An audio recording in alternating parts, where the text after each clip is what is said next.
2026 is not even over, and the gaming industry has already delivered haunted cities, shape-shifting planets, impossible mountains, genetically engineered cats, a completely new James Bond, and what may be the most spectacular open-world racing map ever created. Some of these games revived legendary franchises. Others came from smaller studios and defeated blockbuster releases through pure creativity. But only 10 can make this list. This is not a ranking based on graphics alone, and it is not simply a list of the highest review scores. We are judging the complete experience: gameplay, design, atmosphere, innovation, technical quality, and that one essential question: how difficult is it to stop playing? From number 10 all the way to number 1, these are the best video games released in 2026 so far. And trust me, the final 3 are operating on another level. Before we begin, one important rule: only games that received a genuine 2026 release are eligible. No old games returning through a simple port, no announced titles that have not launched yet, and no ranking based entirely on hype. Every entry here has already been placed in players' hands and reviewed in the real world. The order combines critical reception with cultural impact and overall entertainment value, which means a smaller game can outrank a huge production when its ideas are sharper. It also means that a technically impressive blockbuster still needs more than beautiful trailers to reach the top. So whether you play on PC, PlayStation, Xbox, or Nintendo Switch 2, there should be at least one game here capable of consuming your entire weekend. Let us start with a climb where every handhold can decide whether you reach the summit or fall into the abyss. Number 10, Cairn.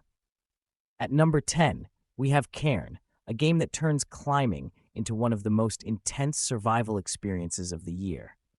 The objective sounds simple: guide professional climber Ava to the summit of Mount Kami.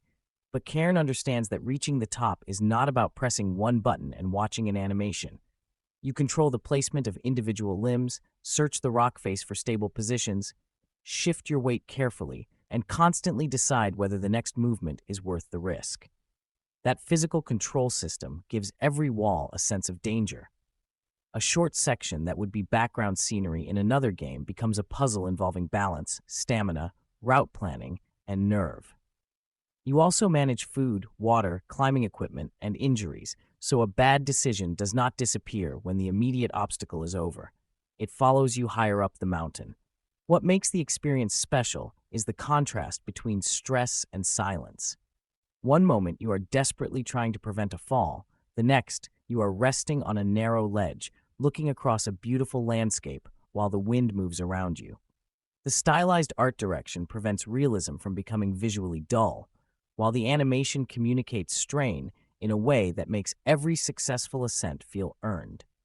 Cairn is demanding, occasionally punishing, and definitely not designed for impatient players.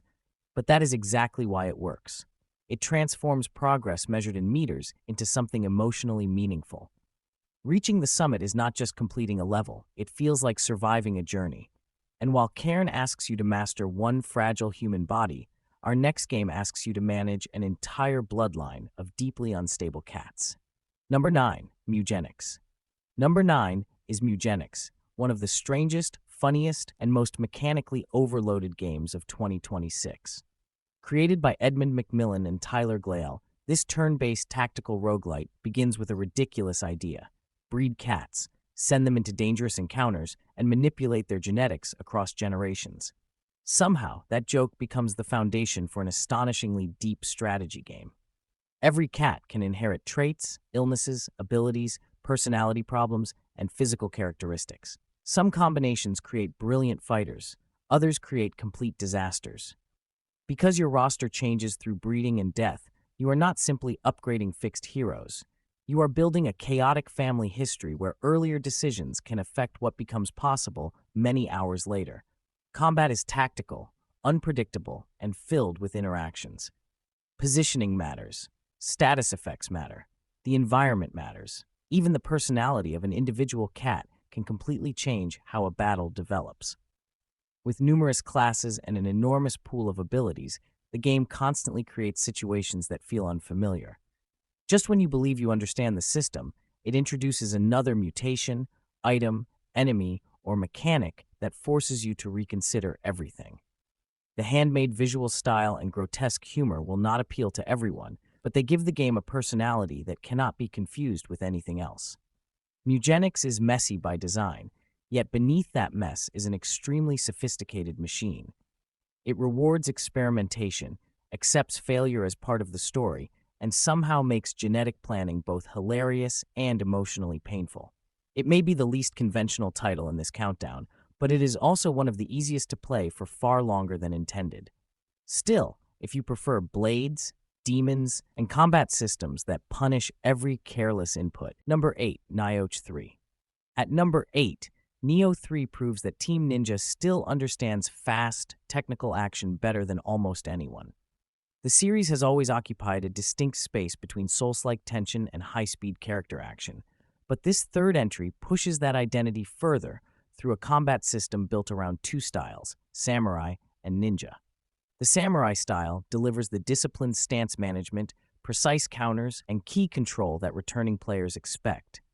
Ninja style is faster and more evasive, allowing you to move aggressively, reposition, and chain attacks with a completely different rhythm.